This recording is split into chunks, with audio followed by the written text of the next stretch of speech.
বিভিন্ন স্বাদের গল্প শুনতে এখনই সাবস্ক্রাইব করুন আমাদের YouTube channel horoscope official. Hello everyone, welcome to our channel horoscope official. কেমন আছো সকলে? আশা করছি ভালো আছো, সকলকে ভালো রেখেছো। আমি ইভান রয়েছি তোমাদের সঙ্গে। দেখো, গল্প শোনার আগে আমি কিছু কথা বলি। আমি জানি তোমরা অনেকে আছো যারা প্রেম করো, একে অপরকে ভালোবাসো, বা অনেকে ভাঙা হৃদয়, বা অনেকে রয়েছে যারা সিঙ্গেল। বাট তবু একটা কথা বলি, এই ভালোবাসা কিন্তু অপেক্ষার সমার্থক শব্দ। অপেক্ষা না থাকলে ভালোবাসা হয় না। ঠিক যেমন পাগলামি না থাকলে ভালোবাসা হয় না, তেমনি অপেক্ষা না থাকলে ভালোবাসা হয় না। এই যে কথাটা বলছি, অপেক্ষার কথা, পাগলামির কথা, দিন গোনার কথা, সেটা কেন বলছি তোমরা গল্পটা শুনলেই বুঝতে পারবে। আজকের গল্পটি লিখেছে মুকুলিকা দাস। অসাধারণ একটি ভালোবাসার কাহিনী, যে ধরনের কাহিনী এখনকার দিনে শোনা যায় না, ঠিক সেই রকম একটা কাহিনী। তোমরা পুরোটা শোনো, কমেন্ট বক্সে জানাও। আর হ্যাঁ, অবশ্যই তোমরা কমেন্ট করো কে কোথা থেকে শুনছো। আজকে আমি শুরুতে আর শাউট আউট দিলাম না আগের দিনের কমেন্টের। আমি একেবারে আজকে সরাসরি গল্পেই যেতে চাইছি। তো সবাই প্লিজ জানাও কোথা থেকে শুনছো, এবং নিজের মনের মানুষকে যদি কোনো মেসেজ দেওয়ার থাকে তাহলে অবশ্যই কমেন্ট বক্সে দাও। কে জানে, তোমার মনের মানুষ আমাদের কমেন্ট বক্সের ঠিকানায় আসতেই পারে। তাহলে আর দেরি না করে শুরু করছি আজকের গল্প, মুকুলিকা দাসের কলমে তোমাকে চাই।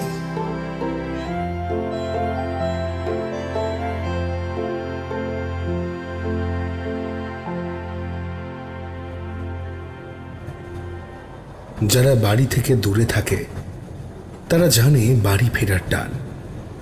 নিজের শহর, নিজের ঘর, নিজের মাটি, উঠোন, এইসবে যে অধিকার থাকে তেমন হয়তো বাইরের শহরে থাকে না। বাইরের শহরে আমরা পরিযায়ী পাখির মতো। পৃথা আজ ফিরছে শিলিগুড়ি, প্রায় 8 মাস বাদে। এবারে বাড়ি ফেরাটা অনেকটা দেরি করেই হলো। আসলে লাস্ট সেমিস্টারের চাপটা আলাদা পর্যায়ের হয়। স্পেশাল পেপারের জন্য কম খাটুনি, তারপর নেটের প্রিপারেশন, জ্যারেদ পাওয়ার টার্গেট, কত পরিশ্রম। আর তাছাড়াও বিশ্বভারতী বিশ্ববিদ্যালয়ে ওর একটা সুনাম আছে।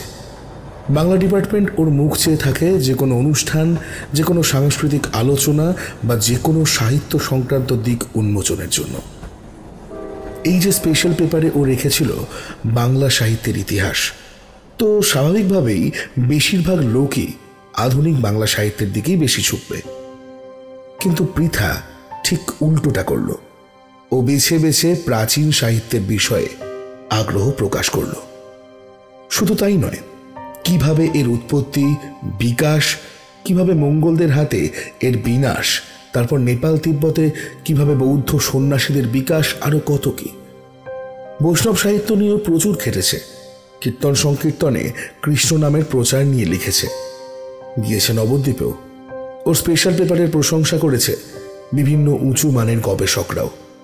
সাথে সাথে চলেছে সেমিস্টারের পড়া, নিটের পড়াও। আর এইভাবেই 8 মাস কেটে গিয়েছে। ট্রেনের টিকিট আগে থেকে কাটা হয়নি। অগত্যা হলদিবাড়ি সুপারফাস্টই ভরসা। বোলপুর স্টেশনে বসে আছে পৃথা। তবে বোর হওয়ার কোনো কারণ নেই, কারণ সাথে আছে দিব্য। পৃথা যদি বাংলা ডিপার্টমেন্টে সেরা হয় তবে দিব্য ফিজিক্সে। আর পৃথার কথা যখন হচ্ছে তখন দিব্যর কথা তো অবশ্যই বলতে হয়। দিব্যর জন্ম বোলপুরে, পড়াশোনাও এখানেই। ছোট থেকেই এখানে বড় হওয়া। স্কুল, কলেজ, বিশ্ববিদ্যালয় সবটাই এখানে। বোলপুরের লাল মাটি, এখানকার হাওয়া, মাটির গন্ধ, শান্তিনিকেতনের বিশাল চত্বর, রবীন্দ্রনাথের ছোঁয়া, বিশ্বভারতীর একাডেমির বিল্ডিং, নিপুণ কারুকাজে ভরা এক একটা ভবন, স্বয়ং নন্দলাল বসুর হাতের ছোঁয়া, অবনীন্দ্রনাথ ঠাকুর, রামকিঙ্কর বেজের নানান ভাস্কর্য, রবীন্দ্রনাথের মিউজিয়াম ও তার 4টি ভবনের অদ্ভুত সামঞ্জস্যতা, তার ব্যবহৃত জিনিসপত্র, তার পায়ের ছাপ রেখে যাওয়া শ্রীনিকেতন, সবকিছু এখনো পাগল করে দেয় দিব্যকে। খোয়াই নদীর আঁকা বাঁকা চলে যাওয়া দেখে সে প্রত্যেকবার নিজের ছেলেবেলাকে খুঁজে পায়। দিব্যর এই সহজ সরল স্বভাব এবং বাংলা ভাষা ও সংস্কৃতির প্রতি প্রেমই দিব্যকে পৃথার প্রতি আলাদা একটি অনুভূতি যোগায়। ওদের প্রায় 2 বছরের প্রেম। দিব্যর বাড়িতে সব জানলেও পৃথা এখনো বলতে পারেনি। কোথাও না কোথাও একটা সংকোচ কাজ করে, বাবা কি বলবে তাই ভেবে। তবে বুড়িমাকে বলেছে সবটাই, তাই তিনিই ভরসা কথাটা তার বাবার কানে পৌঁছে দেওয়ার। পৃথার মা পৃথার 4 বছর বয়সে হঠাৎ করে মারা যায় স্ট্রোক হয়ে। তারপর থেকে পৃথা তার বুড়িমা মানে একমাত্র পিসির কাছেই মানুষ। তিনি আইবুড়ো মানুষ। পৃথাকে মানুষ করতেই সারাটা জীবন ব্যয় করলেন। পৃথার কাছে মায়ের সংজ্ঞা বলতে এই বুড়িমা। পৃথার এই একমাত্র পিসির ডাকনাম ছিল বুড়ি, তাই বুড়িমা এই নামেই ডাকার অভ্যেস পৃথার। পৃথার সব আবদার, যন্ত্রণা, চাওয়া পাওয়া ওনার কাছেই। ট্রেনের অ্যানাউন্সমেন্ট হয়ে গিয়েছে। মিনিট 15 মধ্যেই ট্রেন ঢুকবে। প্ল্যাটফর্মে এসে দাঁড়ালো দুজন। পৃথার এই বোলপুর স্টেশনটা খুব ভালো লাগে। সব জায়গায় রাবেন্দ্রিক ব্যাপারটা খুব জড়িয়ে আছে। সুন্দর আঁকা দিয়ে দেওয়ালগুলো সাজানো। ওয়েটিং রুমে কবিগুরুর কবিতা আর তার ছবি দিয়ে সাজানো। ছোট স্টেশন হলেও ওর মন ছুঁয়ে যায়। পৃথা, তুই বাড়িতে বলবি তো আমাদের কথা? বলতে তো হবেই, আর তো বেশি দিন অপেক্ষা করা যায় না। দেখ, আমি পিএইচডির জন্য ইন্ডিয়ার টপ ইউনিভার্সিটিগুলোতে অ্যাপ্লাই করেছি। খুব তাড়াতাড়ি রেসপন্সও পেয়ে যাব। তুই চাইলে আমি তোর বাবার সঙ্গে গিয়ে কথা বলবো। ট্রেনের আওয়াজ পাওয়া যায়। দূর থেকে দেখা যাচ্ছে ট্রেন। পৃথা, আমাকে মিস করবি না? দেখ, এসব কথা বেশি বলিস না, আমি কিন্তু এবার কেঁদে দেব। তোকে ছাড়তে ইচ্ছে করছে না। দিব্য, চুপ কর তো তুই। ওরা প্ল্যাটফর্মে না থাকলে দিব্য হয়তো খুব জড়িয়ে ধরত পৃথাকে। ওর আলতো গালে চুমুইকে দিতে পারত, কিংবা ওর ঠোঁটের মিষ্টিটা আর একবার ছুঁয়ে যেত। এসব ভাবতে ভাবতে ট্রেন এসে দাঁড়ালো। দিব্য পৃথার লাগেজ নিয়ে সিট নাম্বার খুঁজতে লাগলো। S8105। পৃথার লাগেজ রাখতে গিয়ে দেখে ওর দুপাশে দুজন ভদ্রলোক। যথাসম্ভব দায়িত্ববান প্রেমিকের মতো সিট অদল বদল হলো এবং পৃথার নতুন সিট হলো একটি মেয়ের পাশে। তুই আর বদলাবি না? আমার উপর বিশ্বাস নেই না কি রে? তোর উপর আছে, আশপাশের লোকের উপর নেই। ঢং। আমাকে ঘন্টায় ঘন্টায় ফোন করবি তো? পাগল নাকি? বাড়িতে গেলে অত ফোন করা যাবে না। তবে তুই যে বললি করবি, আমার কি হবে? উফ, তুই আদিক্ষেতা করিস না তো। আমি সুযোগ বুঝেই ফোন করব। আর তুইও পড়াশোনা বাদ দিয়ে হাত পা তুলে নাচতে থাকিস না। এটা তোর জন্য, আমার দেওয়াই হয়নি। কি এটা? ডায়েরি? আমাদের 2 বছরের প্রেমের সব স্মৃতিগুলো আমরা এখানে লিখে রেখেছি। আমার তো সবই মনে থাকে। তুই যদি সব ভুলে যাস, তাই তোকে দিলাম। মাঝে মাঝে খুলে দেখবি আর আমাকে মনে পড়বে। বাচ্চাদের মতো করছিস কেন দিব্য? আমি কি তোকে ভালোবাসি না? ভালোবাসিস, কিন্তু আমার মতো পাগলামিটা তোর নেই। ওটা আমার নিজস্বতা। ট্রেন হুইসেল দেয়। যা, নেমে যা এবার। আর প্রেমিক হতে হবে না। আমি খুব তাড়াতাড়ি ফিরে আসব। প্রমিস?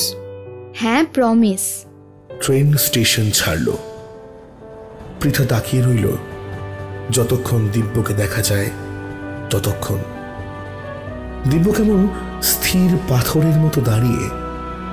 একসময় বিন্দু হতে হতে দিব্য মিলিয়ে যায়। পৃথার চোখ ছলছল করে ওঠে। দিব্যকে কিভাবে এত ভালোবেসে ফেলেছে সে নিজেও জানে না। হঠাৎ পৃথার ফোন বেজে ওঠে। কিরে, ট্রেনে ঠিকঠাক উঠেছিস তো? ছেড়েছে ট্রেন? সকালে খেয়ে বেরিয়েছিস? দুপুরের খাবার তো সাথে নেই, খাবি কি? আরে বাবা, দাঁড়াও দাঁড়াও, এত প্রশ্ন একসাথে? হ্যাঁ, আমি ট্রেনে ঠিকঠাক উঠেছি, সকালে ব্রেকফাস্টও করেছি, আর দুপুরের জন্য মালদা থেকে কিছু খেয়ে নেব। তাড়াতাড়ি চলে আয়। বুড়িমাকে দাও না ফোনটা, কথা বলবো। পরে কথা বলিস না হয়, এখন তো ঘুমোচ্ছে। এই অসময়ে ঘুমোচ্ছে? কেন, কিছু হয়েছে নাকি গো বাবা? তুই আয় তো বাড়িতে, সব ঠিক হয়ে যাবে। কি ঠিক হবে? কি হয়েছে বাবা? কি লুকোচ্ছ আমার থেকে, বলো তো। কিছু না মামুনি, তুই বাড়ি আয়, তারপর সব ঠিক হয়ে যাবে। আমি রাখছি। হ্যালো হ্যালো বাবা, হ্যালো। একটা অজানা আশঙ্কায় পৃথার বুক কাঁপে। বাবা কি লুকোচ্ছে ওর থেকে? কিছু হয়েছে কি বুড়িমার? অসুস্থ নাকি? ওকে কেন বলছে না? কেন? সেকেন্ড সিটিংয়ে বসে বসে সময় কাটছে না, মাথায় এক রাশ চিন্তা। দিব্যকে ফোন করবে নাকি করবে না? পরিতোষ সেন আসলেই চিন্তিত। পৃথাকে সব বলতে পারত, কিন্তু 1 সপ্তাহ ধরে চেপে গিয়েছে মেয়েটার থেকে সবকিছু। তার দিদির মানে পৃথার বুড়িমার যে 1 সপ্তাহ আগে স্ট্রোক হয়ে বাম দিকটা অকেজো হয়ে গিয়েছে। পৃথা শুনলে খুব কষ্ট পাবে। তার উপর ওর পরীক্ষা ছিল, সেই সবের জন্য হয়তো লুকিয়ে গিয়েছে। ট্রেনে আসতে আসতে এসব শুনলে যদি ভেঙে পড়ে, রাস্তাঘাটে বিপদ হয়, তাই কিছু বলেনি সে। মা মরা মেয়ে পৃথা, বড় আদরের বুড়িমাই হলো ওর মা। কিভাবে মেনে নেবে এসব? ভাবতে ভাবতেই চোখে জল আসে পরিতোষের। মালদা আসতেই পৃথা লাঞ্চের জন্য নেমে পড়ে। পাশের কাকিমার সাথে এর মধ্যেই ভাব হয়ে গিয়েছে। তাকে বলেছে লাগেজ দেখে রাখতে। খাওয়ার মন নেই। বুড়িমার কথা ভেবে মনটা বিষিয়ে রয়েছে। ওর মন বুঝেছে কিছু হয়েছে। বাবাকে আর ঘাঁটায় নিও, বাবা ওকে বলবে না। আর তাছাড়া আর তো কিছু দূরের রাস্তা। বাড়ি পৌঁছেই বুড়িমাকে জড়িয়ে ধরবে খুব জোরে, ব্যাস সব ঠিক হয়ে যাবে। মালদায় লাঞ্চ শেষ করে ট্রেনে উঠল। প্রায় 20 মিনিটের মতো ট্রেন এখানে দাঁড়িয়ে। সেকেন্ড সিটিংয়ে আসা একটু কষ্টকর। এতক্ষণ বসে থাকা, তবুও বাড়ি যাব মনে হলে এই কষ্টটা অনুভব হয় না। ট্রেন ছাড়ল। এর মধ্যে দিব্যর যে কতবার ফোন এসেছে। ছেলেটা সত্যি পাগল। আসলে ছেলেরা যখন সত্যিকারের প্রেমে পড়ে, সত্যিকারের ভালোবাসে, তখন তারা পাগলই হয়ে যায়। আসলে ভালোবাসা আর পাগলামি দুটো কেমন জানি সমার্থক শব্দ। পাগলামি না থাকলে ভালোবাসা হয় না।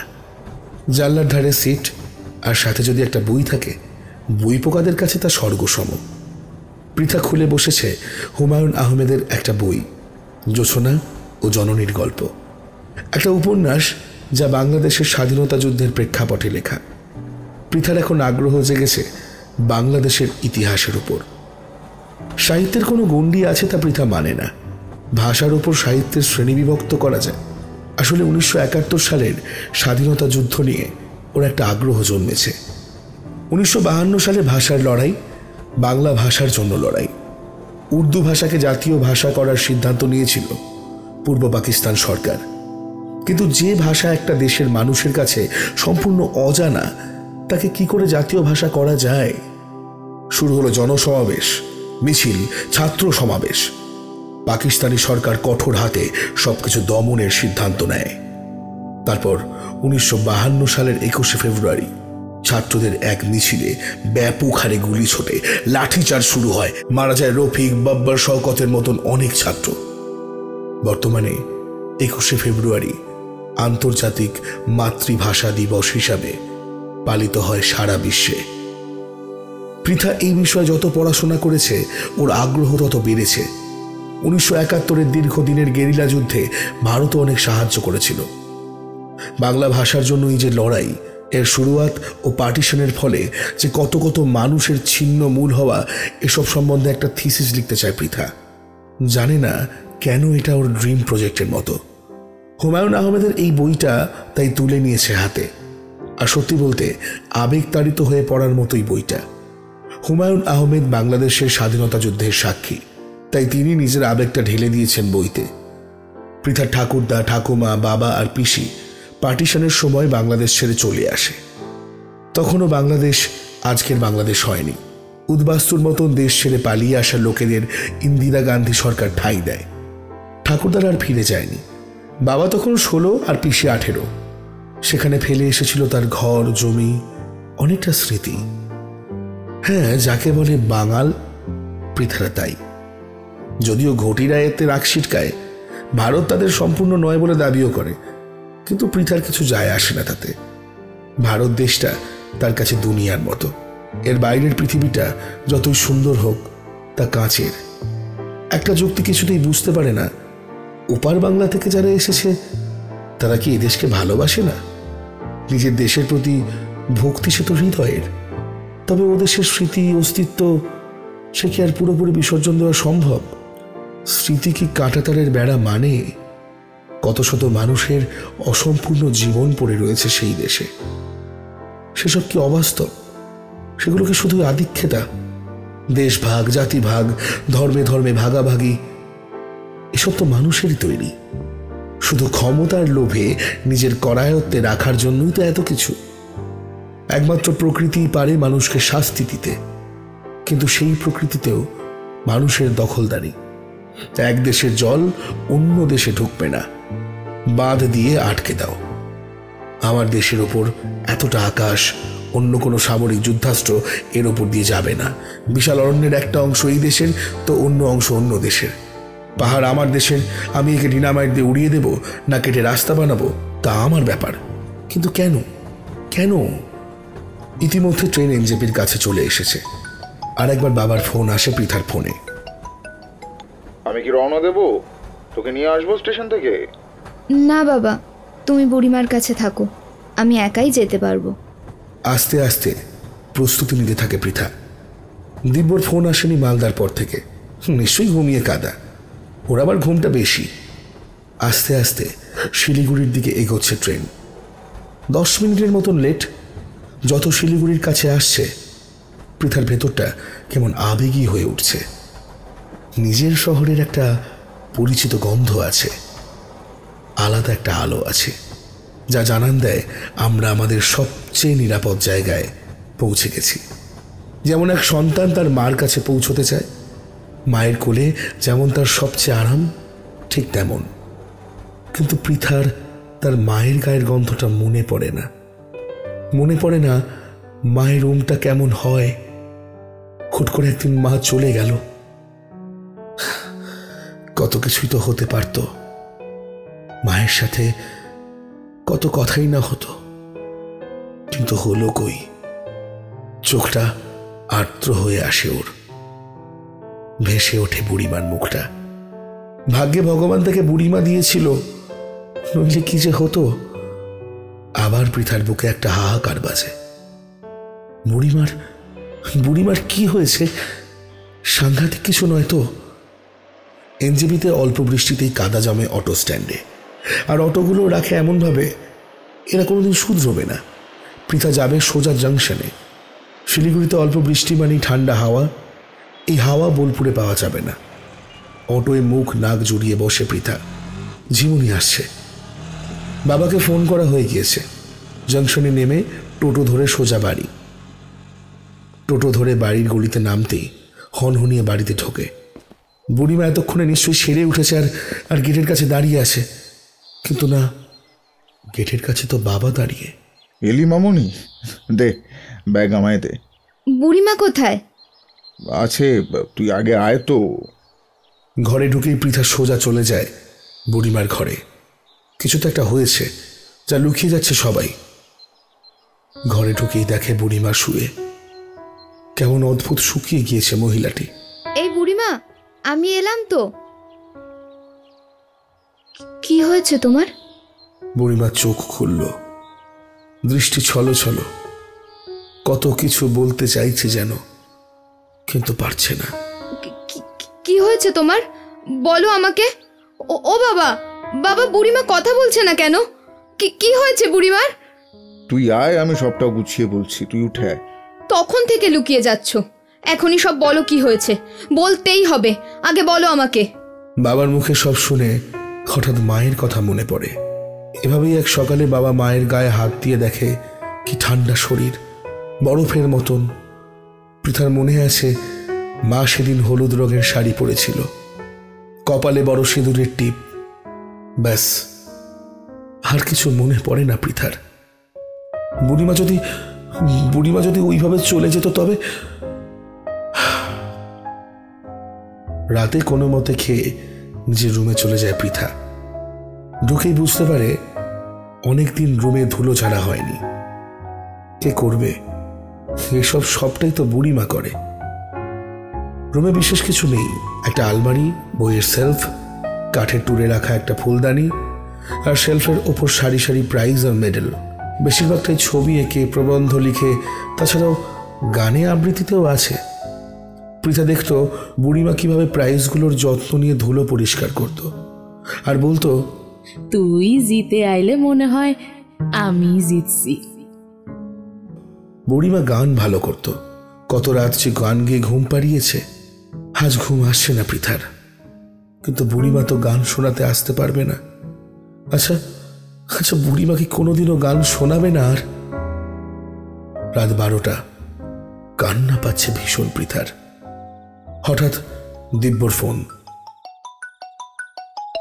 বাবারে বাবা, কতক্ষণ পর মহারানীকে পেলাম। ভয় তো ফোনও করতে পারছি না। যদি আপনার বাবা দেখে ফেলেন তো দুজনেরই গর্দান যাবে আপনার মত অনুসারে। মজা করিস না দিব্য, ভালো লাগছে না।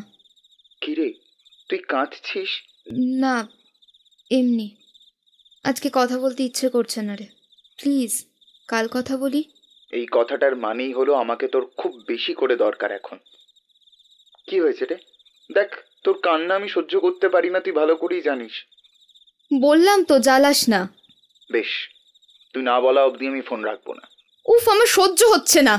মুড সুইং করছে করুক, তবুও বল না, নইলে আমার টেনশনে স্মোক করতে হবে।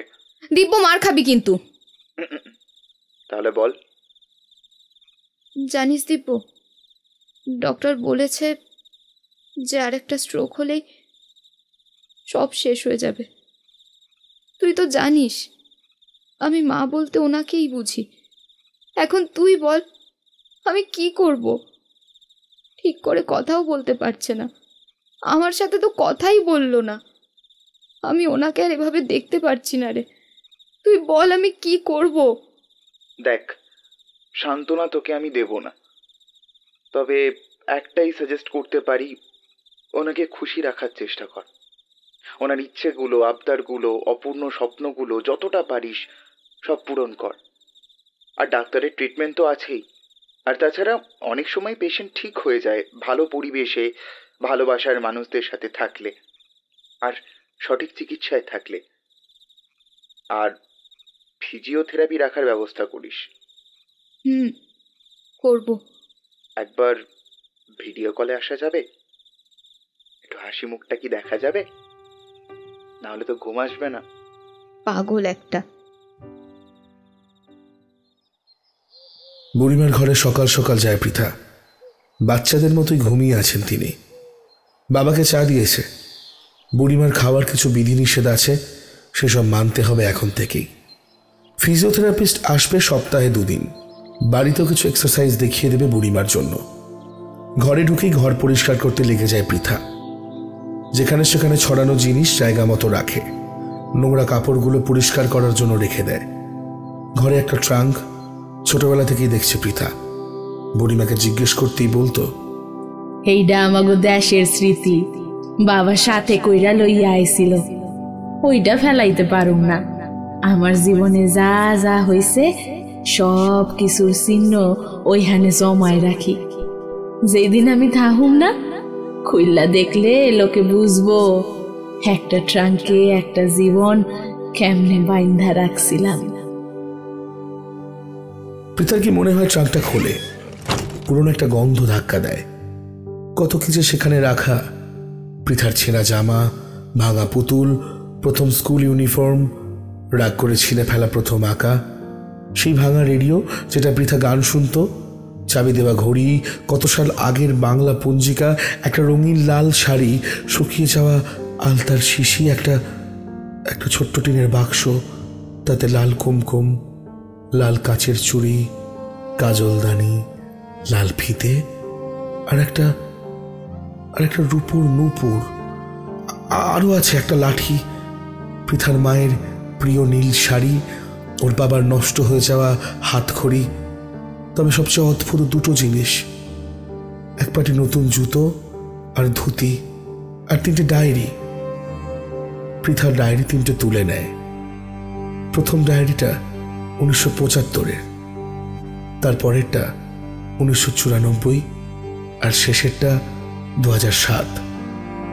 প্রথম ডায়েরিটা খুলতেই হঠাৎ বাবার ডাক। কিরে, সকালে রান্না কি হবে?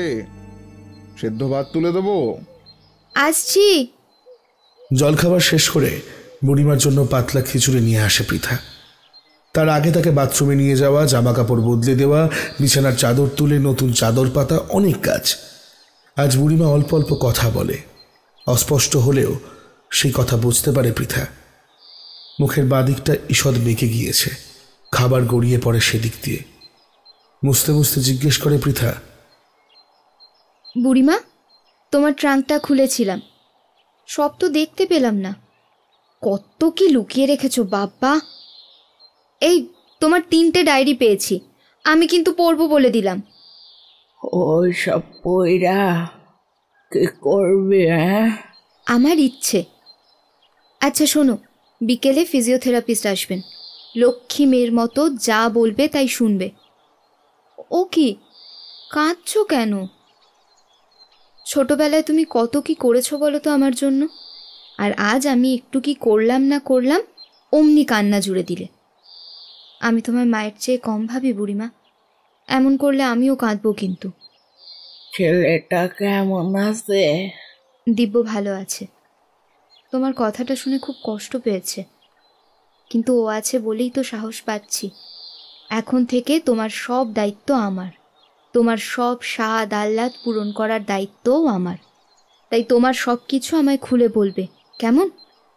নাও এখন একটু উঠে বসো তো, আমি স্নান করে এসে তোমায় গীতা পাঠ করে শোনাচ্ছি। স্নান করে পৃথা গীতা পাঠ করে শোনায়। খাওয়া দাওয়া শেষ করে বুড়িমাকে খাইয়ে দিব্যর সঙ্গে একটু গল্প করে, বিছানায় গা এলিয়ে দেয়। উপর হয়ে শুয়ে প্রথম ডায়েরিটা পড়তে শুরু করে। হলদে হয়ে যাওয়া পাতায় নীল ফাউন্টেন পেন দিয়ে লেখা, কতদিন পর কলম হাতে লইছি, শেষ লিখছিলাম তারে চিঠি লিখবার সময়। জানিও না সে পড়ছে কিনা, হাত কাঁপা উঠতাছে। কোন সাল কোন তারিখ মনে নাই, ব্যাবাক জায়গায় গোড় পাইরা এইখানে থাকুনের জায়গা মিলছে। বাবাই কয় বিয়া দিমু তর, আমি না করছি। হ্যাঁ কি বোঝে না, মাইয়া মানুষের সিঁথিতে একজনেরই সিঁদুর লেহা থাহে। ভাইখান পড়তে চায়, কিন্তু কেমনে কি হইব? মায়ের গয়নাগুলা বেচা এইটুকুন জায়গা পাওয়া গেল। বাবায় খাওনের জোগাড়ে ব্যস্ত, যেইখানে 2 মুঠা চাউল নাই, পুইরব কেমনে খালি পেটে? পেজ উল্টে চলে পৃথা। কয়েকটা পাতা পড়ার পর চোখ আটকে যায় একটা ছবিতে, পুরনো সাদা কালো ছবি। একজন যুবক, রোগা মতন, মুখে দৃঢ়তা অথচ মায়াবী হাসি। মন ভরে যায় হাসি দেখলে। নিচে লেখা জয়ন্ত। অনেক খুঁজা পাইলাম উনার একখান ছবি সম্বল। মানুষটা কই আছে, কেমন আছে? আমার উপর রাগ নাই তো? কেমনে স্বার্থপরের মতো দেশ ছাইরা পালায় আইলাম, ওনারে রাইখ খাইলাম একা। উনি কি আমারে বুইল্লা গেছেন? উনার নাম মুখে বলতে পারুম না, লিখা রাখলাম জয়ন্ত। উনার নামে সিঁদুর টুকুন সিঁথিতে শুয়াইতে পারলাম না। লোকে কথা কইব তোমার স্বামী কই, কি করুম তখন? পৃথা চমকে ওঠে। বুড়িমা বিবাহিত, তার স্বামীর নাম জয়ন্ত, কিন্তু কিন্তু তিনি কোথায়? আরো ডায়েরি উল্টে যায়। অনেক কিছু উল্লেখ আছে এর মধ্যে। ঠাকুরদা কিভাবে এক আড়তের কর্মচারী হন, বাবার তারপর নাইট কলেজে ভর্তি হওয়া, দুপুরে বাড়ি বাড়ি গিয়ে টিউশনের খোঁজ করার গল্প। বুড়িমা ধারে সেলাই মেশিন কিনে ঘরে টেলারিং খুলে ফেললেন, আর টুকটাক মেয়েদের গান শেখাতেন। বুড়িমার ভাষা অবশ্য ইচ্ছে করে বদলায়নি, বা বলা ভালো বদলাতে চাননি, নইলে এতগুলো বছরে ভাষা তো পাল্টে যাওয়ারই কথা। কিন্তু এসব গল্প পৃথার জানা। ওর আসল উদ্দেশ্য জয়ন্ত নামের লোকটা সম্বন্ধে আরো জানতে পারা। এই লোকটা যদি বুড়িমার স্বামী হয় তো তিনি কোথায়? পার্টিশনের সময় কি তিনি দেশ ছাড়তে পারেননি? পাতার পর পাতা পড়তে থাকে, আর একটা একটা স্মৃতি ধাক্কা মারতে থাকে পৃথাকে। বাবার চাকরি পাওয়া, বিয়ে, এই বাড়িতে আসা, মা বাবার খুনসুটি, পৃথার জন্ম, মায়ের সাথে পৃথার দুষ্টুমি, বাবা মা আর পৃথা মিলে পুরী ঘুরতে যাওয়ার গল্প, পৃথার প্রথম স্কুলে পা রাখা, আর মায়ের মৃত্যুর কথা। মায়ের মৃত্যু শুনলে কেমন যেন ভারী হয়ে যায় পৃথার গলা। মায়ের আলতা রাঙা পায়ের শেষ ছাপ ফ্রেম করে রেখে দিয়েছে বাবা। বাবার আলমারিতে হয়তো আছে, মাঝে মাঝে খুলে দেখে আর হাত বুলোয়। ভালোবাসার কত রকম সকম। পৃথা আবার ডায়েরির পাতা উল্টাতে থাকে। এই ডায়েরিতে অজানা কিছু পেল না আর। ইতিমধ্যে ফিজিওথেরাপিস্ট চলে এসেছে। পৃথা ডায়েরিটা বন্ধ করে চলে যায় বুড়িমার ঘরে। প্রায় 1 ঘন্টা ধরে চলে ফিজিওথেরাপি। উনি চলে গেলে বুড়িমার পাশে বসে পৃথা। বুড়িমা, জয়ন্ত তোমার কে হন? এখনো মনে পড়ে, তাই না? সব ডায়েরি পড়ছস? না, আরো 2টো বাকি আছে। কি হয়েছিল বুড়িমা, বলো না আমাকে। উনি কি পার্টিশনের সময় আসতে পারেননি? তুই নিজে পড়া দেখ। বুড়িমা, তুমি কি রাগ করেছো আমি তোমার ডায়েরি পড়ছি বলে? তোর উপর কি রাগ হয়? আসলে ভয় হয়। এখন তো পঙ্গু, কষ্টগুলান যদি বাড়ায় আসে, এতদিন কর চাপায় রাখা কষ্ট সহ্য করতে পারুম তো? আমারে কিছু জিজ্ঞাস না, ওগুলা পর সব বুঝা যাবি। আমার পোড়া কপাল বদলাইব কি না? এতগুলো কথা বলে ক্লান্ত হয়ে পড়ে বুড়িমা। লালা গড়িয়ে পড়ে মুখ দিয়ে। মুখ ভালো করে মুছিয়ে দিয়ে চোখের জল মুছিয়ে দেয় পৃথা। তারপর কপালে চুমু দিয়ে হালকা রবীন্দ্রসঙ্গীত চালিয়ে দিয়ে চলে যায়। সন্ধ্যায় চা পর্ব সেরে ছাদে ওঠে পৃথা। হালকা হাওয়া বইছে, মনে হয় বৃষ্টি হবে। ছাদ সংলগ্ন আম গাছ থেকে মুকুলের গন্ধ ভেসে আসছে। দিব্যকে খুব মনে পড়ছে পৃথার। আজ পৃথা কি দিব্যকে ততটাই ভালোবাসে যতটা জয়ন্তবাবুকে ভালোবাসে বুড়িমা? কোনোদিন যদি ওরা আলাদা হয়ে যায়, যদি ভাগ্য সঙ্গ না দেয়, তখন দিব্যকে ভুলে নতুন জীবন কি পৃথা শুরু করতে পারবে? দিব্যই বা কি করবে? অবান্তর সব প্রশ্ন ওর মনের মধ্যে উঁকি দিতে থাকে। দ্বিতীয় ডায়েরিটা খুলে বসে পৃথা। এই ডায়েরির প্রথমে পৃথার ছবি লাগানো, ছোটবেলার। এক একটি পাতা যেন পৃথার এক একটি ছোটবেলার দৃশ্য। পড়তে পড়তে পৃথার চোখে জল চলে আসে। এভাবে তার ছোটবেলাকে বুড়িমা কয়েদ করে রেখেছে, ভাবা যায়। কিন্তু আতিপাতি করে খুঁজেও জয়ন্তবাবুর কথা লেখা নেই কোথাও। এই ডায়েরিতে বুড়িমা শুধু পৃথাকে নিয়েই তার স্মৃতিচারণা করেছে। হাওয়াটা জোরে বইতে শুরু করেছে। বাবা নিচ থেকে ডাকছে। ছাদের দরজা বন্ধ করে ঘরে চলে আসে পৃথা। নিজের ঘরে আসতেই লোডশেডিং। উফ, 3rd ডায়েরিটা খুলতে যাবে এমন সময়ই কাণ্ড। রাতও বেড়েছে। আজকে রাতে বাবা রান্না করেছে পৃথার প্রিয় খিচুড়ি আর বেগুন ভাজা। ও বাবা, চলো না আমরা 3 জন একসাথে খাই আজকে। তোর বুড়িমাকে তো খাইয়ে দিতে হয়, তাহলে কিভাবে হবে? ঠিক হবে, চলো তো তুমি। আমি ওখানে টুল আর চেয়ারগুলো নিয়ে যাচ্ছি। পৃথা বুড়িমার ঘরে আরো 2টো মোমবাতি জ্বালায়। অদ্ভুত লাগছে ঘরটা, কেমন সোদা গন্ধ। হঠাৎ ছোটবেলার কথা মনে পড়ে। এরকম লোডশেডিংয়ের সময় বুড়িমার কাছে এই ঘরটাতেই ঘুমোতো। ওকে লাল কুমার আর নীল কুমারের গল্প শোনাতো, ডালিম কুমারের গল্প শোনাতো, পক্ষীরাজ, রাক্ষস, ঘুমন্তপুরী, সোনার কাঠি, রূপোর কাঠি, আরো কত কি থাকতো সেই সব গল্পে। মনটা কেমন যেন শিশু হয়ে যায় পৃথার। আজ সেই বুড়িমাই ছোট্ট শিশুর মতন দলা পাকিয়ে আছে খাটে। এখন পৃথাকেই কোনো রূপকথার গল্প শোনাতে হবে, কিন্তু কি শোনাবে? পৃথা তো কোনো রূপকথার গল্প জানে না। বুড়িমার পেছনে বালিশের ঠ্যাকনা দিয়ে বসিয়ে দেয় পৃথা, তারপর বাটি আর চামচে করে খাইয়ে দিতে থাকে। জানো তো বুড়িমা, আজ বাবা রান্না করেছে তোমার জন্য। আমরা সবাই তাই খিচুড়ি খাচ্ছি। ওই দেখো। আচ্ছা, এত কান্না আসে কোথা থেকে বলো তো? ও বাবা, দেখো না, ওরম করে কাঁদলে আমি খাবো না কিন্তু। বুড়িমা আস্তে আস্তে ডান হাতটা উঠে চোখের জল মোছে। খাওয়া শেষ হলে পর বুড়িমাকে ঘুম পাড়িয়ে পৃথা ফিরে আসে রুমে। 15টা মিসড কল, 25টা মেসেজ। তাড়াতাড়ি দিব্যকে ফোন করে। খুব রেগে আছে বোধ হয়। ফোন করেছিস কেন তুই? আমাকে তোর তো আর দরকার নেই। সারাদিনে একবার মেসেজও আসলি না। মানছি তুই টেনশনে আছিস, কিন্তু আমিও তো মানুষ। এইভাবে ভালোবাসার মানুষের অবহেলা মানা যায়?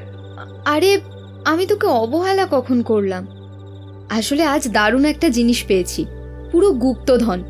ওসব দেখতে দেখতে মাথায় আর কিছু আসেনি। কি পেলি এমন যে আমায় ভুলে গেলি? দেখিস আবার নতুন কোনো হ্যান্ডসামের হদিশ পেলে কিন্তু আমি ফিনিশড। বাজে কথা বাদ দে তো। জানিস, আজ বুড়িমার ঘর পরিষ্কার করতে গিয়ে পুরনো ট্রাঙ্কে আমাদের পরিবারের অনেকের ছোট ছোট জিনিস খুঁজে পেলাম। তারপর 3টে ডায়েরিও পেলাম। ডায়েরিতে আমার সম্বন্ধে বিস্তর লেখা। পুরো একটা ডায়েরি জুড়ে আমার ছোট থেকে বড়বেলা পর্যন্ত সব ছোট ছোট ঘটনা নোট করা। অনেক ছবিও আছে, সব বুড়িমার কাজ। আর একটা ডায়েরিতে ঠাকুরদা, বাবা আর মায়ের সম্বন্ধে অনেক কিছু লেখা। তাদের এদেশে আসা, প্রতি পদক্ষেপে লড়াই, কিভাবে এক একটা ধাপে এগিয়ে যাওয়া, সবটা লেখা। ও, তো ম্যাডাম নিজের ছোটবেলা দেখে নস্টালজিক হয়ে গেছে। তা আমাকেও কি দেয়া যাবে ছবিগুলো? ওসব ভিডিও কলে দেখাবো খন, কিন্তু আসল কথাটাই তো তুই শুনলি না। জয়ন্ত বলে একজনের খোঁজ পাওয়া গিয়েছে। এই জয়ন্তকে? নতুন কারোর সাথে আলাপ হয়েছে বুঝি? এই কে বলতো? উফ, তোরা ছেলেরা সন্দেহ না করে থাকতে পারিস না, তাই না? জয়ন্ত সম্ভবত বুড়িমার স্বামী। কি? কিন্তু তুই যে বললি তোর পিসিমা অবিবাহিতা। হ্যাঁ রে, এতদিন তো তাই জানতাম, কিন্তু ডায়েরি পড়ে নতুন তথ্য জানলাম। যদিও সব ব্যাপারটা আমার কাছে পরিষ্কার নয়, তবে এটুকু বুঝেছি বুড়িমা খুব ভালোবাসেন জয়ন্তবাবুকে। তার স্মৃতি আগলেই বেঁচে আছেন এখনো। বাহ, কি রোমান্টিক। তুই শুধু রোম্যান্সটাই দেখছিস, তাদের কষ্টটা বুঝতে পারছিস না। ভাগ্যের তাড়নায় দুটো মানুষ কিভাবে আলাদা হয়ে গেল। দুটো মানুষ বলছিস কেন? জয়ন্তবাবু হয়তো দিব্যি আছে, দেখ গিয়ে আরেকটা সংসার পাতিয়ে জিরোচ্ছে বাড়ির উঠোনে। সবাইকে নিজের মতো ভাবিস না দিব্য। তুই তার মানে এরকম করবি বল? কোনো কারণে আমরা যদি আলাদা হয়েও যাই, তুই দিব্যি আর একজনের সাথে সুখে ঘর করবি? আরে কথা তো হচ্ছিল জয়ন্তবাবুকে নিয়ে, আমি কোত্থেকে চলে আসলাম মাঝখানে? তোর পায়ে পা দিয়ে ঝগড়া করার স্বভাবটা যাবেই না বল? বাঙালরা হয় ঝগড়ুটে, আমরা ঘটিরা ভীষণ প্র্যাকটিক্যাল। দিব্য, তুই আবার আমাকে বাঙাল বলে খোঁটা দিচ্ছিস। তুই ফোন রাখ, আমার মাথা গরম করাস না। তোরা ঘটিরা না বড় মনের হতেই পারলি না। ভালোবাসার গভীরতা বুঝবি কিভাবে? আমি ফোন রাখলাম, ফোন সুইচ অফ করলাম। ভুলেও আমাকে ফোন করবি না, তাহলে কিন্তু আমি ব্লক করে দেব। এমনি লোডশেডিং মোমবাতি জ্বালিয়ে বসে আছি, তার মধ্যে তোর এইসব অসহ্য কথাবার্তা। ফোন রাখলাম, আই হেট ইউ। আরে আমার কথাটা শোন। সরি পৃথা, তুই। ফোনটা কেটে দেয় পৃথা। ভীষণ মাথা গরম হয়ে গিয়েছে। দিব্যর ইয়ার কি কখনো কখনো এত চরমে চলে যায় যে পৃথা নিতে পারে না। ফোনটা সুইচ অফ করে আর একটা মোমবাতি জ্বালায়। টেবিলে তৃতীয় ডায়েরিটা বার করে রাখে। আজকেই শেষ করবে ও, যদি জয়ন্তবাবুর সম্পর্কে জানা যায়।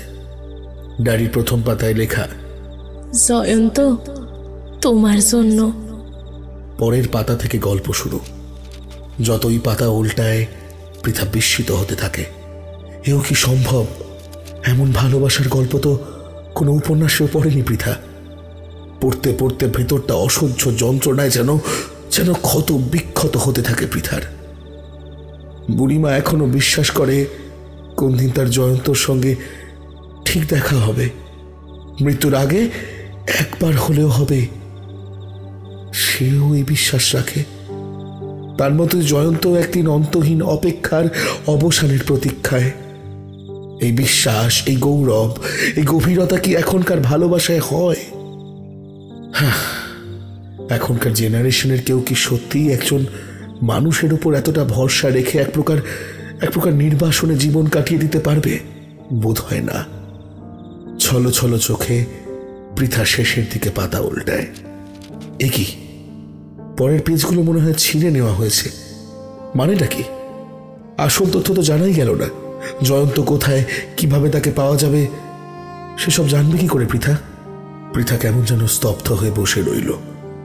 সবটা পড়তে পড়তে কখন যে রাত পেরিয়ে ভোর হয়ে গিয়েছে তা সে নিজেও জানে না। বুড়িমা এত যন্ত্রণা পুষে রেখে বেঁচেছে এতদিন, অথচ জানতেও পারেনি। অথচ সব সময় কত হেসে হেসে কথা বলে, যেন তার মতন সুখী পৃথিবীতে আর কেউ নেই। প্রতিটা মানুষই বোধ হয় তার জীবনের সেরা অভিনেতা কিংবা অভিনেত্রী। পৃথার ভেতর একটা কষ্ট গুমট বেঁধে আসে। দিব্যর কথা খুব মনে পড়ে। কাল ছেলেটার উপর বোধ হয় অযথা কারণে রাগ করা হয়েছে। এতটা বাড়াবাড়ি করা ঠিক হয়নি। এত সকালে ফোন করবে? করেই ফেললো সে সত্যি। ফোন বেজে চলেছে, কেউ তুলছে না। ঘুমোচ্ছে বোধ হয় পাগলটা। থাক, এখনো কে আর জ্বালাবে না। বরং এটা জানতে হবে যে ডায়েরির বাকি পাতাগুলো কোথায়। ওখানেই হয়তো জয়ন্তবাবুর বর্তমান অবস্থা সম্বন্ধে জানা যেতে পারে। আর যে করেই হোক তা জানা দরকার, কারণ জয়ন্তবাবুর সাথে বুড়িমার সাক্ষাৎ হওয়াটা খুব জরুরি। সেটাই যে বুড়িমার শেষ ইচ্ছে। সকাল 6টা। পৃথা বাবাকে ঘুম থেকে তুলে মর্নিং ওয়াকে পাঠায়। ওর একটু বুড়িমার সাথে কথা বলা দরকার একা। ফ্রেশ হয়ে বুড়িমার কাছে যায়। ও জানে 6টার পর বুড়িমার চোখ বুজে থাকতে পারে না। ওর ঘরে গিয়ে ওকে বাথরুমে নিয়ে যাওয়া, ব্রাশ করতে সাহায্য করা, জামা কাপড় বদলানো নিজের হাতেই করে পৃথা। ওর ভালো লাগে করতে। আসলে ভালোবাসার মানুষদের জন্য সবকিছুই করা যায়। আজকে বুড়িমাকে একটু বারান্দায় নিয়ে গিয়ে বসায় পৃথা। ওর পাশে বসে চা খেতে খেতে আসল কথায় আসে। ডায়েরির বাকি পাতাগুলো কোথায় বুড়িমা? জয়ন্তবাবু কোথায় সেটা জানাটা আমার খুব দরকার। প্লিজ বলো, কি লেখা ছিল বাকি পাতায়? আর কেই বা ছিঁড়ে ফেললো? না, কি করবে? জয়ন্তবাবুকে তোমার সামনে আনবো। তুই কেমনে জানলি উনি বাড়িতে আহেন কিনা? আছেন, আর বেঁচে আছেন দেখেই সম্পূর্ণ ডায়েরিটা তুমি ওনার উদ্দেশ্যে লিখেছ। আমি বললাম না, পারলে তুই খুঁজা বাইর কর।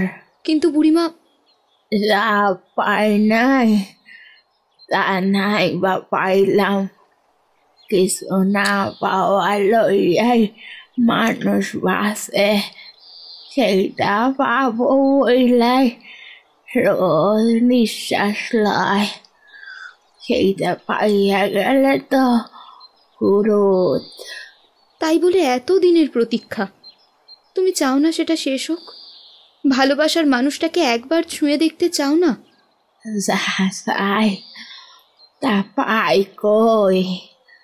কিছু কিছু মানুষ দেবার জন্যই জন্মায়, হ্যাগো পাওয়ার কপাল নাই। বুড়িমা, কথা বাড়াইস না, আমারে বিছানায় লইয়া চল। সকালে ব্রেকফাস্ট করে বুড়িমাকে খাইয়ে আবার ফোন হাতে নেয়। একই বুড়িমার অমন কথাবার্তায় বড় অস্বস্তি লাগছে। তারপর দিব্য ফোন করেনি। আরে বাবা, ও জানে দোষটা পৃথার। তা সরি বলার জন্য তো মানুষ ফোন করে নাকি? একটা কল ব্যাক করবে না? আশ্চর্য তো ছেলেটা। মনে হচ্ছে আর ফোনই করবে না। কিন্তু রাগ তো ভাঙাতেই হবে। যতই হোক দিব্যর অভিমানটা পৃথাকে ভিতর থেকে কষ্ট দেয়। কল করতে করতে অবশেষে ফোন ধরল দিব্য। বাবা, এত রাগ তোর? কতবার কল করেছি বলতো?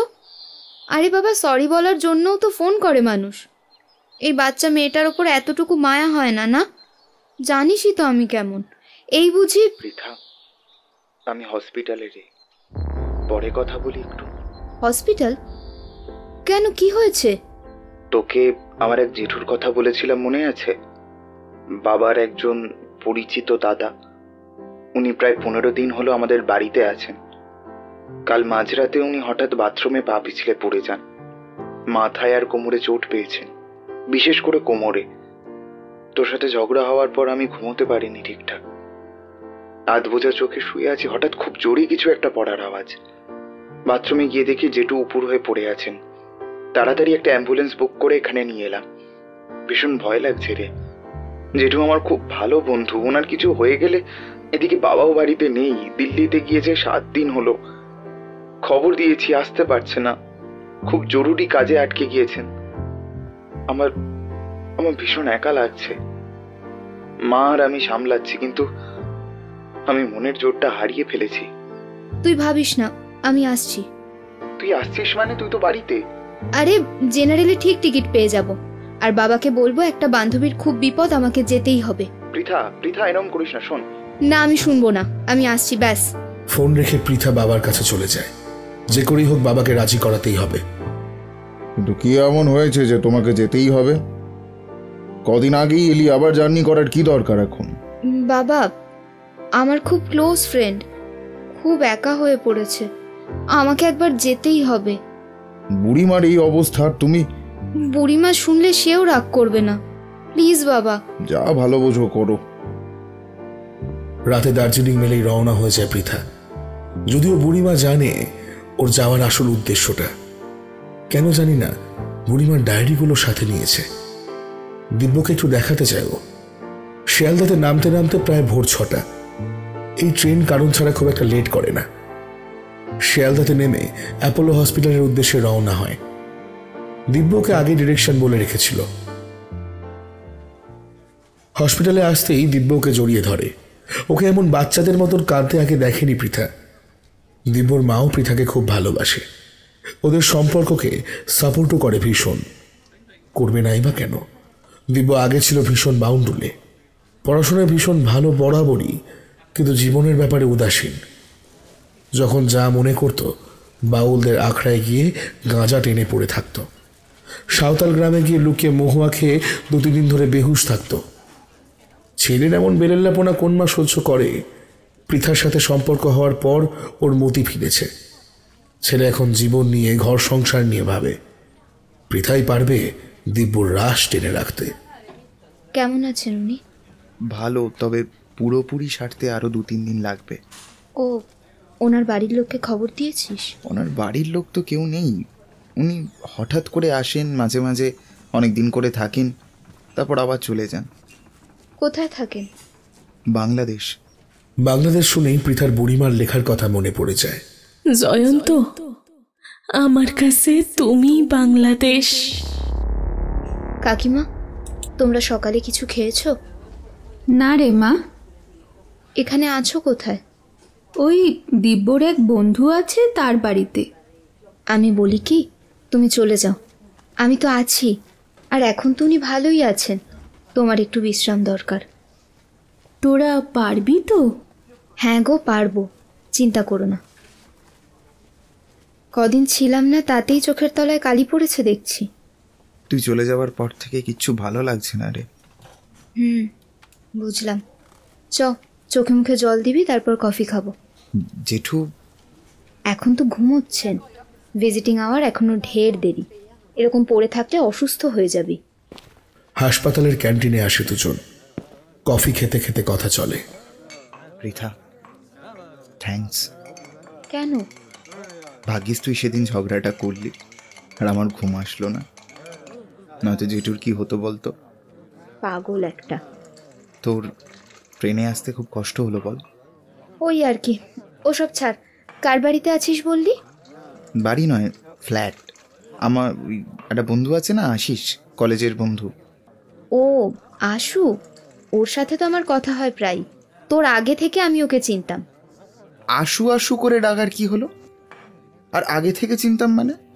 আমাকে তো বলিসনি। মাঝে মাঝে কি কথা হয় নাকি? দেখ, তোকে সন্দেহ করছি, বেশি পাত্তা দিবি না। কিন্তু অনেকদিন সিঙ্গেল থাকতে থাকতে এরা কেমন একটা হয়ে যায়। এসব ভাষায় আমার সাথে একদম কথা বলবি না, কতবার বলেছি তো তোকে। আর আমার না ফালতু কথা বলার সময় নেই সবার সাথে। তোর সাথে এমনি ভাট বকে বকে আমার মাথা খারাপ হয়ে যায়। তুই কিন্তু আবার ঝগড়ার দিকে যাচ্ছিস। এসব বাদ দে, তোর বুড়িমার কথা বল। ডায়েরি খুঁজে পেলি কিছু?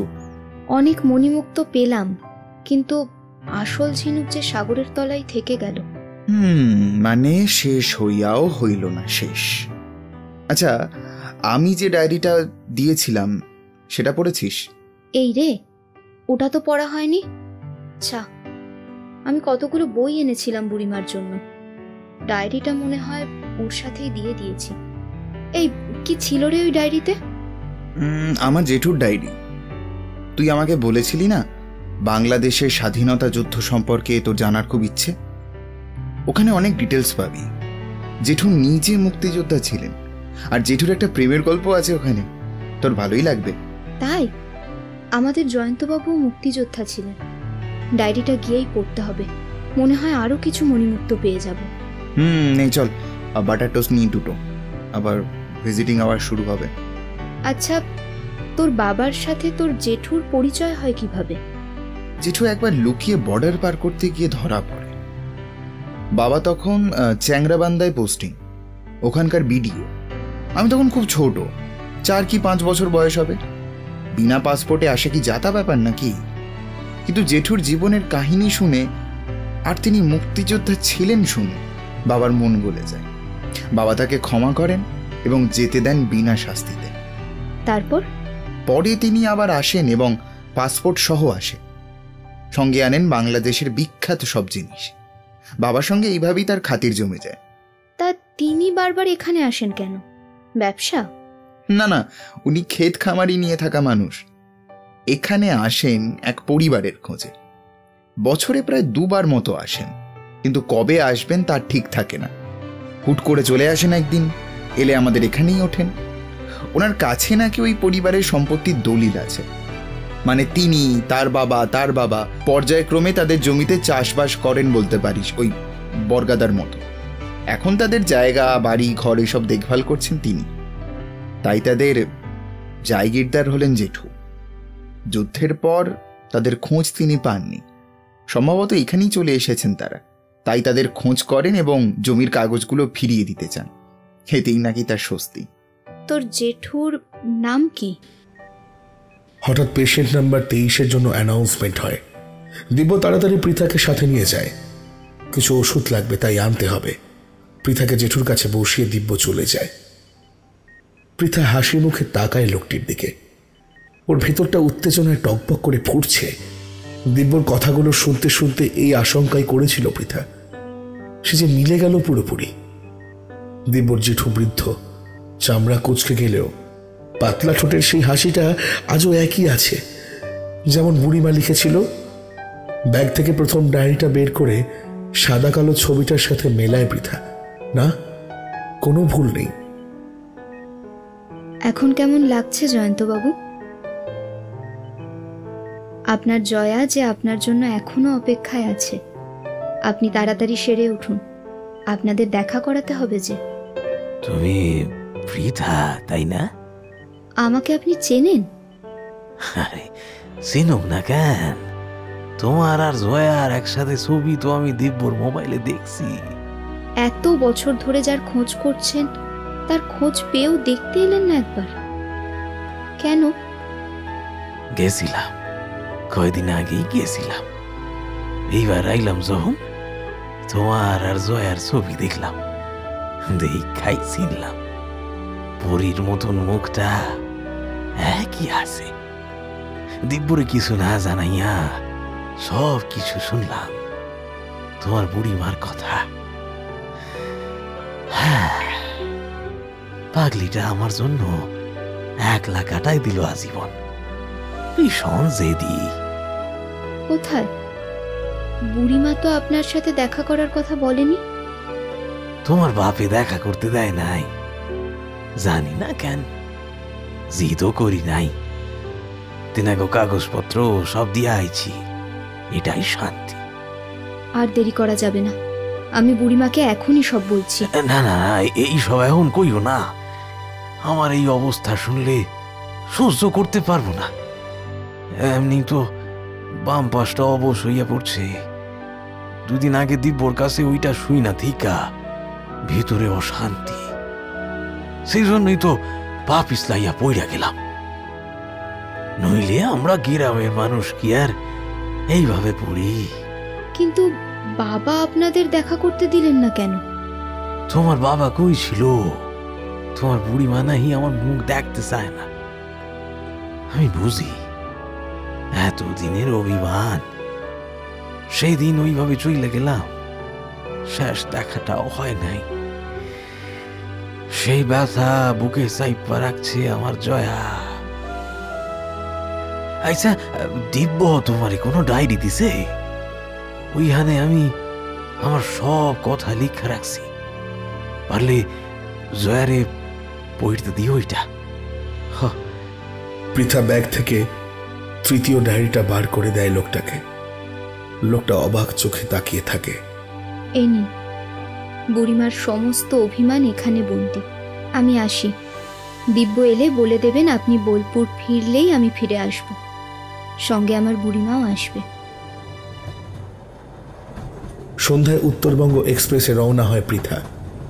জেনারেল কামরায় দিব্যর সাথে ফোনে কথা হয়েছে। জয়ন্তবাবু ওকে সব বলেছে। দিব্য আন্দাজও করতে পারেনি যে জেঠুর ডায়েরিতে বারবার যে জয়া নামের মেয়েটির কথা উঠে এসেছে তিনি পৃথার বুড়িমা, কারণ পৃথা কোনো দিন তার বুড়িমার নাম উল্লেখ করেনি। দিব্য রীতিমতো অবাক। ও যথাসম্ভব চেষ্টা করছে যাতে তাড়াতাড়ি তার জেঠুকে বোলপুরে নিয়ে যাওয়ার ব্যবস্থা করা যায়। কাল দিব্যর বাবা সকালের ফ্লাইটেই ফিরছেন, তাই অসুবিধা হবে না।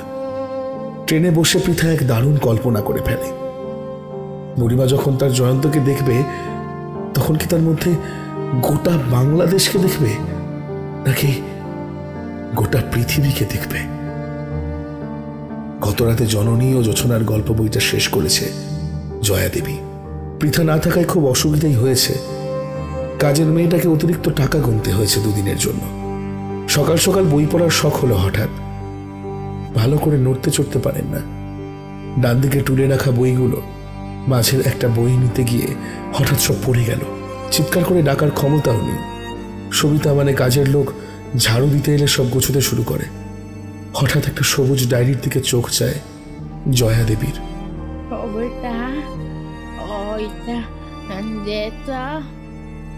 ডায়েরি হাতে নিতে কেমন যেন চমক লাগে জয়া দেবীর। যেন একটা চেনা ছোঁয়া মিশে আছে ডায়েরির কভারে। কার ডায়েরি এটা? পৃথার না তো? ভুল করে হয়তো ওর কাছে চলে এসেছে। খুলে দেখবে কি? না খুললেও তো কেমন একটা চাপা অস্বস্তি হচ্ছে। ডায়েরি খুলতে নীল ফাউন্টেনে লেখা জয়া নামের পরীর জন্য। চমকে ওঠে জয়া দেবী। কাপা কাপা আঙুলে ছলো ছলো চোখে পাতার পর পাতা উল্টায়। জয়া, তোমারে চোখে দেখতে পারি না ঠিকই, তাই হাতে বন্দুক লইয়া যে গুলিটাই ছুড়ি এটাই শত্রুর পক্ষের বুকে গিয়া লাগে। জয়া, আজ গুলি লাগছে পায়ে, হাড় ঘেইসা বাড়ায় গেছে। একটু ভয় পাইছিলাম, আল্লাহর নাম নিতে নিতে কইছিলাম, হে খোদা আমারে বাঁচায় রাখো। আমার জয়ারে কথা দিছি, স্বাধীন দেশ ওরে সওগাতে দিমু। জয়া, আমাকে বন্দুকগুলি কই মাস্তাছে, সামনে আরো বিপদ। এর মধ্যেই আমি আমার প্রিয় বন্ধু নুরুল আর অন্যদারে হারাইছি। ভিতরে কেমন হাঁক পাক করে। তোমার নকশি রুমাল আমার বুকে চাইপা রাখছি। আজ আকাশে গোল থালার মতন চাঁদ উঠছে। একই চাঁদে রে তুমি কত নাম দিতা, রাস পূর্ণিমা, দোল পূর্ণিমা, আরো কত কি। আমার কাছে একটাই পূর্ণিমা, এইটা তুমি। আচ্ছা, আমরা কি এক লগে চাঁদ দেখতেছি? মন এমন কয় কেন যে তুমি আমি এক লগেই দেখতেছি, আর আমি হাছা হাছাই তোমার আওয়াজ পাইতেছি। খিলখিলাইয়া হাসতেছ তুমি, তাই না জয়া? জয়া, আমার বেবাক জ্বর, আমারে তাম্বুতে ফেলাইয়া গেছে হগলে। তুমি থাকলে জলপটি দিতা না জয়া? কাইল বোমা ফেলছে সোরের বাচ্চাগুলা, আমরা আর চুপ থাকুম না। কার্তুজ জোগাড় হইছে, দেশের মাইয়া মানুষের ইজ্জত নিয়ে খেলছে হালার দল। ভালো মানুষগুলারে খুন করছে, অগণির বংশ করুম। তুমি আমার অপেক্ষায় থাইকো জয়া। জয়া, ইন্ডিয়ান সেনারা বহুত কাম করতেছে, আমাকে বন্দুক বোমা সাপ্লাই দিতেছে। ইনশাল্লাহ আমরা জিতুমি। তুমি কি দেশে আসো জয়া? ওইখানে না থাকলে খুঁজুম কেমনে তোমারে? ও, তোমার তো বিয়া হইয়া গেছে বোধ হয়। আমি নির্লজ্জের মতো খালি তোমারে না, হার মনে পিড়িত আনা যাইব না। অহন দেশ স্বাধীন কইরাই তোমার লগে কথা কমু। জয়া দেবী আর পড়তে পারে না, কান্নায় ভেতরটা মুচড়ে ওঠে। তার নিজের ভাই এত বড় মিথ্যে কথাটা বলতে পারল? পৃথা বাড়ি ফিরে আসে, এসেই বাবাকে নিয়ে বুড়িমার ঘরে ঢোকে। কি হয়েছে বলবি তো? জার্নি করে এসেই নাওয়া নেই, খাওয়া নেই, সোজা বুড়িমার কাছে। আর আমাকে টেনে টেনে আনছিস কেন? জয়নুল হোসেন বাড়িতে এলেও তাকে কেন বুড়িমার সাথে দেখা করতে দেওয়া হয়নি? আমি আমি দেখা করে নাই। কিন্তু কেন বুড়িমা? যার অপেক্ষায় আজীবন কাটিয়ে দিলে, তাকে কাছে পেয়েও কেন ফিরিয়ে দিলে? কারণটা আমি বলছি পৃথা। তোর বাবা মিথ্যে বলেছিল তোর বুড়িমাকে। জয়নুল বাড়ি আসার আগে আমার সাথে ফোনে যোগাযোগ করে নেয়। কি করে আমার নাম্বার পেল আমি জানি না। আমি চাইনি তোর বুড়িমা আমার পুরনো দিনের কথাগুলো মনে করে কষ্ট পাক, দুঃখ পাক। তাই চেয়েছিলাম ওদের দেখা না হোক। তাই জয়নুল আসার আগেই মিথ্যে বললাম যে জয়নুল বিবাহিত এবং জয়ার কথা তার মনেও নেই। এ শুধু জমির কাগজ, মানে বাংলাদেশে আমাদের যা সম্পত্তি আছে তার দলিল ফেরত দিতে আসছে মাত্র। ভীষণ দুঃখ পায় দিদি, কিন্তু আমি বুঝিনি যে জয়নুল তাকে দেখে তার সাথে কথা বলতে না পারার ফল উল্টো হবে। এদিকে জয়নুলকে আমি বুঝিয়ে দিলাম যে ভীষণ অভিমানে দিদি জয়নুল তাকে আর মনে আনতে চায় না, দূরে থাকতে চায়। তাই জয়নুল দাও আর পিড়াপিড়ি করল না। জয়নুল বাড়ি এসে চলে গেল, আর দিদি ভাবলো সত্যি সত্যি হয়তো তার জয়াকে মনে নেই। কিন্তু তোর বুড়ি মাইটা সহ্য করতে পারেনি। জয়নুল ফিরে যাওয়ার রাতেই ও স্ট্রোকটা হয়। শব্দ আমার রে, আমি কোনোদিনই ওদের ভালোবাসার গভীরতা বুঝতে পারিনি। তাই পৃথা বাবাকে নিজের ঘরে নিয়ে যায়, সেখানে বাকি কথা হয়। কাজটা তুমি খুব অন্যায় করেছো বাবা। ভাগ্য যেখানে দুটো মানুষকে আলাদা করেছে, তাদের একটা সময় এসেছে এক হওয়ার, আর সেখানে তুমিও ওদের আলাদা করার চেষ্টা করলে। জয়নুল কিন্তু মুসলিম। ওরা এই বয়সে যদি একসাথে থাকে তো লোকে কি বলবে সেটাও একবার ভেবে দেখ। লোকে কি বলবে তা আমি ভাববো। যে মানুষটা তার সমস্ত জীবন আমাদের জন্য সঁপে দিল, আমাকে মায়ের অভাব এতটুকুও বুঝতে দিল না, তার শেষ ইচ্ছেটুকুও রাখবো না? না বাবা, আমি পারবো না। জয়ন্ত বাবু মানে জয়নুল বাবুর খোঁজ আমি পেয়েছি। উনি দুদিনের মধ্যেই দিব্যর বাড়িতে ফিরবেন। সেখানেই আমি বুড়িমাকে নিয়ে যাওয়ার ব্যবস্থা করব। দিব্য? কে দিব্য? পৃথা ঘাবড়ে যায়। এভাবে উত্তেজনায় হুট করে দিব্যর কথাটা বলা উচিত হয়নি, কিন্তু যখন প্রকাশ্যে এসেছে তাহলে আর লুকোবে না পৃথা। দিব্য মানে? দিব্যকে বল। দিব্যকে? দিব্য আমারই বয়সী, মানে আমার থেকে কয়েক মাসের বড়। বোলপুরে থাকে, বিশ্বভারতীর ফিজিক্সে ফার্স্ট ক্লাস ফার্স্ট ইয়ার। এই বছর হয়তো গোল্ড মেডেলটাও পাবে। পিএইচডির জন্য অ্যাপ্লাই করেছে আর অলরেডি জেআরএফ পেয়েছে। ভালো ছেলে ওর। ও বুঝেছি, যে যার মনের মতন মানুষ পছন্দ করে নিয়েছে। সবাই সবার মতো সুখ খুঁজে নিচ্ছে। তুইও চলে যাবি, তোর বুড়িমাও চলে যাবে, আর আমি এই বাড়িতে একা পড়ে থাকবো। তোর মা মারা যাওয়ার পর থেকে তোদের আঁকড়ে আমি বেঁচে থেকেছি। এখন একা একা কি করে বাঁচবো? বাবা, খুব স্বার্থপর মনে হচ্ছে আমাকে, তাই না? তো কি করবো বল, একা একা থাকতে যে আমার বড় ভয়। তোমাকে আমরা একলা ফেলে চলে যাব, এটা তুমি ভাবলে কি করে? আর আমি এখনই বিয়ের পিড়িতে বসবো না কি? চাকরি না পাওয়া অবধি আমি বিয়ে করব না। আর্থিক স্বাবলম্বী না হওয়া অবধি কোনো মেয়েরই বিয়ে করা উচিত নয়। আর দিব্যও এটা চায়। আমি শুধু বুড়িমাকে জয়ন্তবাবুর কাছে পৌঁছে দিতে চাই। শেষ জীবনে এসে ওরা অন্তত একটু ভালো থাকুক। বুড়িমার একটা ক্ষতি হয়ে গিয়েছে বাবা, আর কোনো ক্ষতির কারণ হয়েও না, প্লিজ। বেশ, তবে তাই হোক। দুদিনের মধ্যে দিব্য জানায় যে তারা বাড়ি ফিরে এসেছে। জয়ন্তবাবু ভালো আছেন, শুধু হাঁটতে একটু অসুবিধা হচ্ছে। পৃথা ও বুড়িমা আর বাবাকে নিয়ে রওনা দেয়। একটা টাটার সুমো ভাড়া করেছে। পৃথার বাবা মনে মনে ভেবেছে ছেলেপক্ষের সাথে কথাবার্তাও কিছুটা এগিয়ে রাখবেন এর মধ্যে। যতই হোক একমাত্র মেয়ে, সব দেখে শুনে এগোনো ভালো। গাড়িতে বুড়িমা ডায়েরির শেষ পাতাগুলো খুলে বসে। পৃথা ঘুমোচ্ছে আর পৃথার বাবা ড্রাইভারের পাশের সিটে বসে। তোমারে খুঁজি জয়া, এইগুলি ওইগুলি কইরা হাতি পাতি সব জায়গায়। প্রথম প্রথম ভাবছি এই বুঝি পাইয়া যামু, এই বুঝি তুমি সামনে আয়া পড়বা, কিন্তু পাই নাই। 40 বছর ধইরা খুঁজতাছি তোমারে। সে এক যাত্রা এইখানে পাতানো ভাইয়া ছিল দেখা থাকুনের অসুবিধা হয় নাই। জয়া, অপেক্ষা করণের মধ্যেও একটা সুখ আছে। সেই সুখে ভাইস্তে ভাইস্তে আমি তোমার সঙ্গে রোজ মিলি, কথা কই, গাঙে নাও বাইয়া গান ধরি। আমাগো গায়ে মাটির গন্ধ, আমাগো পিরিতিও মাটির। দুই অঙ্গ এক হইয়া আমরা কাদার দলা হইয়া উঠি। তারপর একবার রাধা কৃষ্ণ, একবার সেলিম আনারকলি, আবার চণ্ডী দাস রজকিনী। আমি এমন বিচ্ছেদ চাই নাই জয়া, তোরে মাঝে মাঝেই দেখতে চাই চোখের সামনে।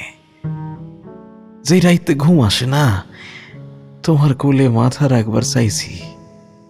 মায়ের মতন কইরা তুমি ভাত বাইড়া দিবা আর পাখার হাওয়া করবা, এটুকুই চাইছি। আমার বুকে হাত রাইখা খুইলজাটারে শান্ত রাখবা, এইটুকুই চাইছি। আমাগো ওই 2 বছরের রঙিন জীবন আজও ডাকে জানো। তুমি যদি গ্রামে কোনোদিন আহো, দেখবা তোমার জন্যই তেমনই সব সাজাইয়া রাখছি। চাইতে আইলেই তুমি সেই বাচ্চা মাইয়ার মতন লোক জুলাইয়া আমার বুকে কিল মারো আর কও আমার সইলা যাওয়াতে তুমি কত ডরাইয়া গেছিলা। আমার চাওয়া কি খুব বেশি হইছে জয়া? আল্লাহ তাইলে তোমার দেখা দেওয়ান না কেন? তোমারে কি কোনোদিন দেখুন না? আর ডায়েরির শেষ পাতা পড়ে চোখ বুজে জয়া দেবী। বাম দিকটা অবশ হলেও বাম দিকের হৃৎপিণ্ডে আজ প্রবল ব্যথা, প্রবল ক্ষয়। বহুদিন পর আজ ভাটা পড়া মন পদ্মায় জোয়ার এসেছে। প্লাবনের চোটে মন পদ্মা আজ রাক্ষসে আবেগী। অবশেষে দিব্যর বাড়িতে এসে পৌঁছয় ওরা। দিব্যর মা বাবা ওদের স্বাগত জানায়। পৃথার বাবার সাথে কুশল বিনিময় হয় দিব্যর বাবার। এদিকে পৃথা চোখের ইশারায় দিব্যকে কি যেন বোঝাতে চায়। দিব্যও পৃথাকে আশ্বস্ত করে। বুড়িমাকে একটা ঘরে নিয়ে যায় পৃথা, জয়ন্তবাবুর ঘরে। অবশেষে দুজনের সাক্ষাৎ হয়। দিব্য আর পৃথা দূরে দাঁড়িয়ে থাকে। বুড়িমা বিছানায় বসে, তার জয়ন্তবাবু বিছানায় শুয়ে একে অপরের দিকে নির্লিপ্তভাবে চেয়ে আছে। যেন সময় থেমে গেছে, যেন কত কিছু বলার আছে, তবু দুজনেই স্তব্ধ। আর সেই নিস্তব্ধতার মধ্যেই বেরোচ্ছে অনেক অনেক আবেগের প্রগল্ভতা। পাহাড়ি ঝর্ণার মতো ছুটে যাচ্ছে অনুভূতির স্রোত। হঠাৎ হাউ হাউ করে কেঁদে ওঠে বুড়িমা।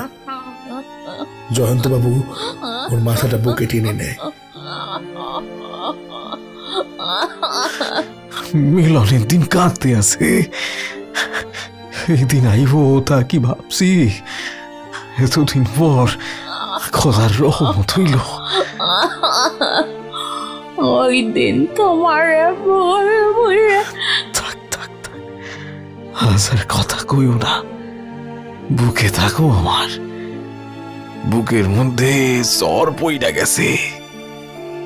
আজ ভালোবাসার বন্যা সুখ, আজ আমরা এক হইয়া যাই। চলো দাসের কাটা তার ছাড়াইয়া ধর্মের শিকল ভাইঙ্গা আজ জান্নাতের সফর করি। আজ আমার গরুপ কথার গল্প শেষ হইল জয়া। জয়ন্ত, আমার মন পড়তাছে না। জীবনের এতগুলা দিন নষ্ট করছি, পাইছি কিছু? কেন?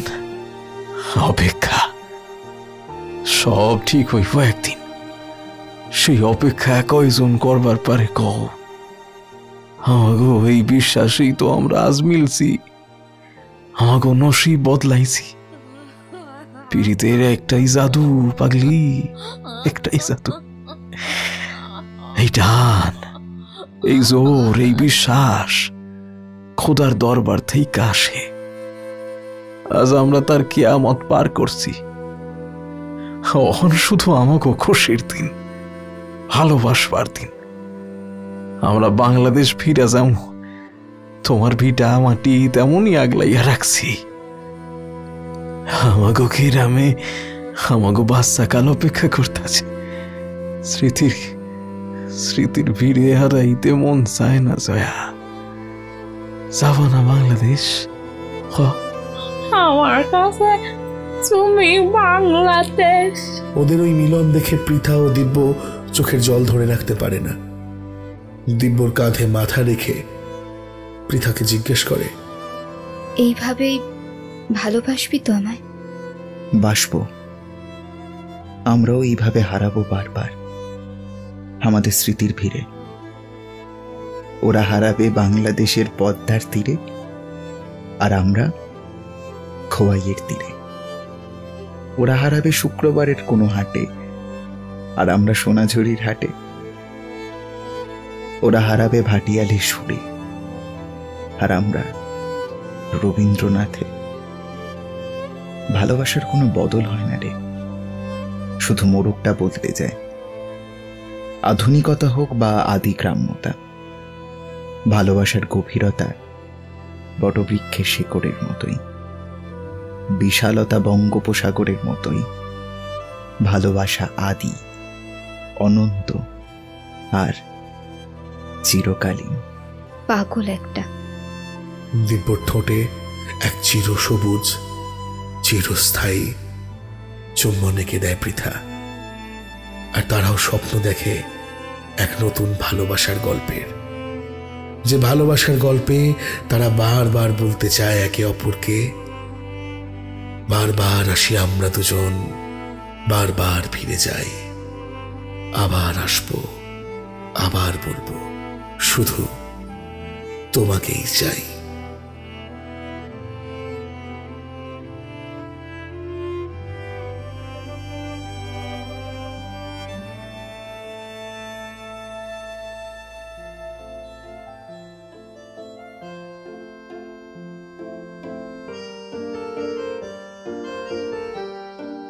অমরত্বের প্রত্যাশা নেই, নেই কোনো দাবি দেওয়া। এই নশ্বর জীবনের মানে শুধু তোমাকেই চাওয়া। শুধু কোনো একজন মানুষকে চেয়ে সারাটা জীবন অপেক্ষায় কাটিয়ে দেওয়া মোটেও সহজ নয়। ভালোবাসা পারে না এমন কোনো জিনিস নেই। রিটেক, ভালোবাসায় অসম্ভব বলে কোনো কথা হয় না। তাই সত্যিকারের ভালোবাসা চারিদিকে প্রস্ফুটিত হোক। আমি চাই প্রত্যেকটা সম্পর্ক পরিণতি পাক। এই বিচ্ছেদের পৃথিবী থেকে বিচ্ছেদ নামক বিষটা উঠে যাক, দূরে সরে যাক, আর সকলে মেতে উঠুক সত্যিকারের ভালোবাসার পরম পরিতৃপ্তিতে। কেমন লাগলো আজকের গল্প অবশ্যই কমেন্ট বক্সে জানাতে ভুলো না, আর প্রচুর প্রচুর শেয়ার করো। আজকের গল্প পাঠিয়েছিলাম আমি ইভান। পৃথার চরিত্রে ছিল সৌমিলি, দিব্যর চরিত্রে রক্তিম, পরিতোষ সেনের চরিত্রে রক্তিম, বুড়িমার চরিত্রে বর্ষা, দিব্যর মায়ের চরিত্রে দেবস্মিতা, জয়ন্তবাবুর চরিত্রে কৌশিক। গল্পের প্রচ্ছদ মোনালিসা, শব্দ সংযোজন অভ্র, আবহ ও স্পেশাল এফেক্টস আর্য, পরিবেশনা ও পরিচালনায় টিম হরারস্কোপ। আমরা আবার আসছি নতুন একটা গল্প নিয়ে। ততক্ষণ পর্যন্ত ভালোবাসায় থাকুন, ভালো থাকুন, সকলকে ভালো রাখুন। শুভরাত্রি।